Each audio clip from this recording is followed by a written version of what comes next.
first. I just want to put it out there. I don't intend to have avocado toast every time we have a lunch chat, and I actually don't even have it all that frequently, but last time I had it was a lunch chat, and the time before I had it was a lunch chat, and so now it's like Pavlovian. Like, I see avocado toast and I'm like, I should have a lunch chat. So that's what we're gonna do today, and that is what I'm having. Avocado toast with an egg and some blistered tomatoes from my garden.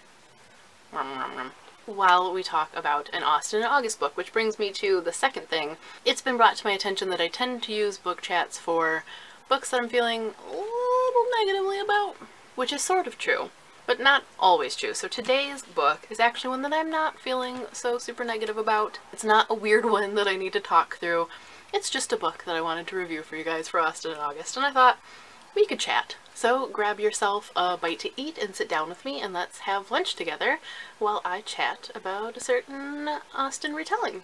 Today I'm going to be sharing my thoughts on Maria Grace's A Less Agreeable Man, which is the third and I think final book of the Queen of Rosings Park series. This is something I read as an ebook, but it is the follow-up to Staking Her Character and The Trouble to Check Her. This one was about Lizzie, this one was about Lydia, and the last book is about Mary, which is a rarity. Mary doesn't tend to get a lot of screen time, so I think she makes an interesting one for this series and for a retelling in general. So let's get into it.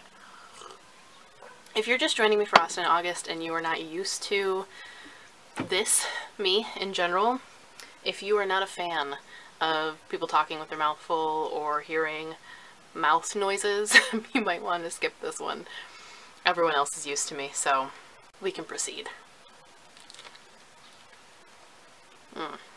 So the full synopsis and links to the book will be in the description, and I'm going to say that you don't have to have read the rest of the Queen of Rosings Park series to enjoy this book, though I think it certainly would help because you would be missing some of the setup to understand the situation that the girls are in, why Mary is possibly at Rosings, kind of what's already gone on to this point. Their upbringing in the series is different, and that's something that I've talked about in the past with Maria's books, is she's really good at taking the kernel of the original story and then her idea and staying true to both of them. So in this, Bennets aren't at Longbourn. That's not where they met Darcy.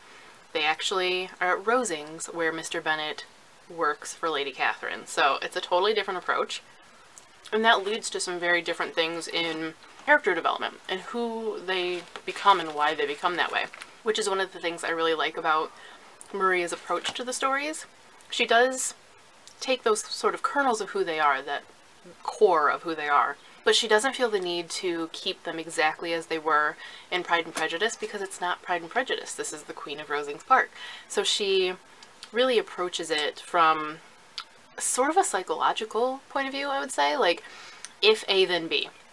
If Lizzie didn't grow up the daughter of a landed gentleman, if she grew up kind of dependent with a father who's working for this overbearing woman, how would her situation change her family and change who she is, and on, you know, that kind of ripple effect.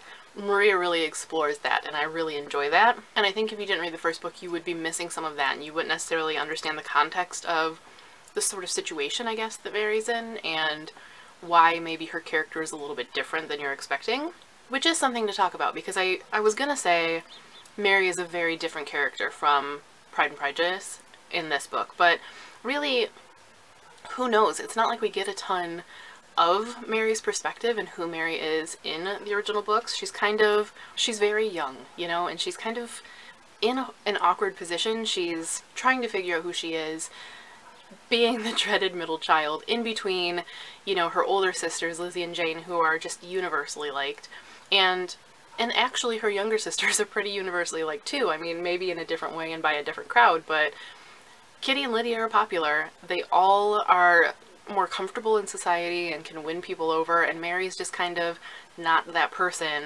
constantly being contrasted with her sisters and probably, you know, comparing herself to her sisters. And so maybe we're seeing her at her worst. And so by putting her center stage and getting the kind of internal bits from her perspective, we get to see a little bit of how things maybe really could be and who she really could be, and I have to say, I really, really liked that.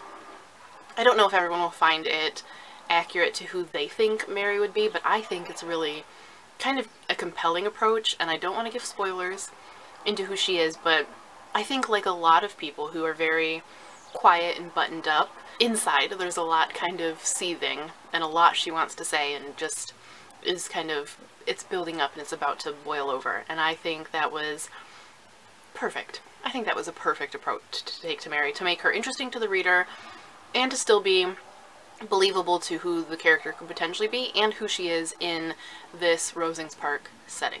I think the idea that Mary is this moralizing character, this very didactic character, because she's overcompensating for what she perceives as her own flaws and her own kind of resentment, is maybe a stroke of genius. I mean, seriously, I don't think that you could come up with a more believably compelling change to her character that suits, that's relatable, and that could very well be the case. I think that was just, that was brilliant.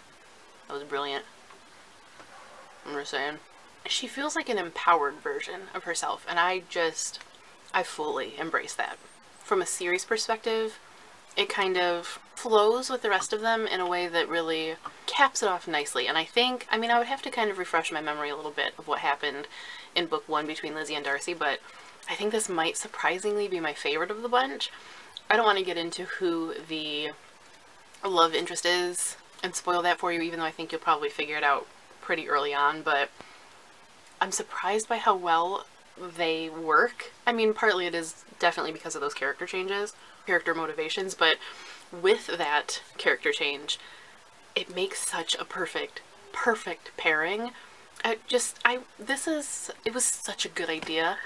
This isn't to say that the book or aspects of the series aren't flawed. I'd never really say that about any books, and I've talked about things in the past that I think still hold true here. I know other readers have talked about things too that I agree with, but for a retelling, an Austen-esque work, where you can get things that really run together, they don't become distinct, it's a lot of the same ideas recycled over and over, which I'm not mad at. I like everyone taking their shot at telling their variation.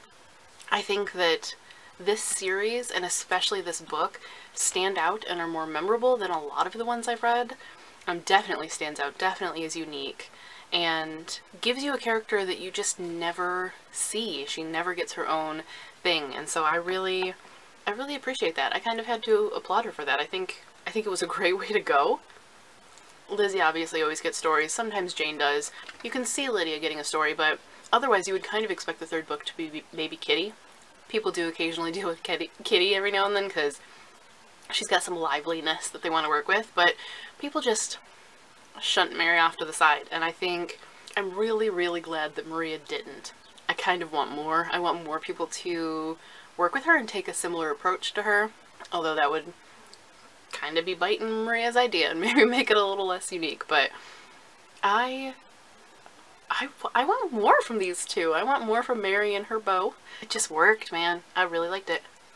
So, if you can get behind a little less traditional of a traditional retelling, and by that I mean it's still traditionally set, it's not contemporary, it's not futuristic, it's not set during the time of dinosaurs, it's still Regency, but the approach to the story and the story that is told is non-traditional for Janeites. If you can get behind that, pick up this whole series, but definitely this book. Just, it's refreshing. It's not going to be like other things that you've read, and it might make you look at some of the characters a little differently. And that's kind of all I ask for out of a Jane Austen retelling. That is what I thought of Less Agreeable Man by Maria Grace, and that is all for this lunch chat. If you are new to the blog and to the idea of lunch chats, hopefully you made it through it and aren't ready to like rage quit all of Austen in August because, you know, mouth sounds. But I hope that you enjoyed having lunch with me. I enjoyed having lunch with you. If you've read any of the series or this book, let me know your thoughts in the comments. And make sure to stop by Austen in August because I have a ton of stuff this year from Maria. I've got sneak peeks of other books. I've got a bunch of giveaways. I have a really interesting interview about a mostly really well-liked character from Pride and Prejudice that I think Maria takes a very different approach to in her books, and definitely has very strong opinions about, and I think you're going to be surprised. So I'll leave a link to the whole shebang below, and you should stop by and check it out, because I think there's a lot of cool stuff going on if you are a Janeite. But that is all for this video. Thank you guys for watching, and as always, happy reading! Hey, I need you to move. Do you know that I need you to move? You're sitting on my notes. Oh my gosh, I love you so much. Stop. Would you stop? Are you nuts? Kimba added some notes for you. He would like you guys to know about 75 I's, 1 Q, and then probably 100 or so ones. That's what he thought of this book. Controversial, but you know, he goes there.